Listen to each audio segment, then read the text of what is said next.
I don't care how many people love you and encourage you, or the ones that try to tear you down or destroy you. It is your dream. Your dream. Your dream. And there are people who love you who will think that they're saying the right things to you to try to protect you, or there are people that have been in your lives and watched you grow up. But what you have to understand is when God has something for you, you have to go for it fully. Fully.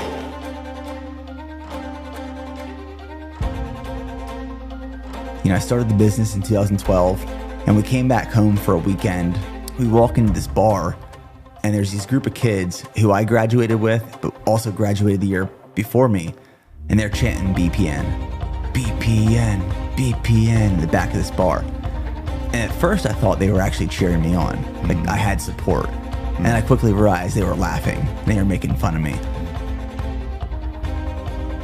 In the first couple of years of me putting myself out there and creating videos and sharing content, I mean, people thought it was a joke. People laughed. You know, people told me, you know, your time in the Army is coming up soon. You should probably try to find a real job. Even one of my bosses in the Army tried to tell me that when I was getting out. Really? He thought BPN was going to fail. People will always doubt you, but doubt is only dangerous when you start doubting yourself. Right. So let people doubt, let people hate, let people talk. But as the moment you start to believe it, you start to allow it to guide some of the decisions you make, that's when it's dangerous. That's when it's going to affect you. And that's when you're not going to be able to accomplish the things you want to accomplish. In order to really truly learn about yourself and about life, you have to overcome adversity. You have to experience things. And I firmly believe that in order to truly appreciate love, you have to understand and really have felt hate. People don't want to see you better than them. That's what it comes down to. You make them feel good about themselves when you're fat and lazy, and you make them feel like shit when you come from the depths of hell and decide to fucking make it.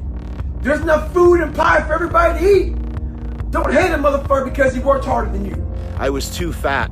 I was too dumb. I was too slow. I was too short. I was too this or too that for every single thing that I tried. I've heard the things that were said behind my back. And you know what I did? I fucking ate them. And I turned them into something. I turned them into fuel. I turned them into calories. And I allowed those hateful words to fuel my body and to fuel my passion. Take the shit that they say and put it up there on your shoulder and start forming a chip.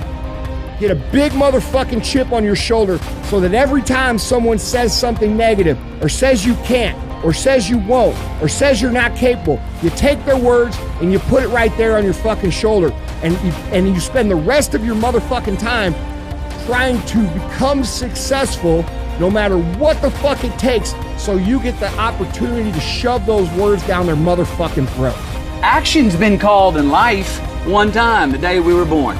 And cut's gonna be called one time, the day we leave this life. So what are we doing? And if, you know, God or the prime mover, the way makers, the director, the camera's been rolling. Yeah. History will tell the story. Yeah. Our story will be there. You know, so and it's live, we're in it. We're living it right now. So what are we doing? Who are we going to be?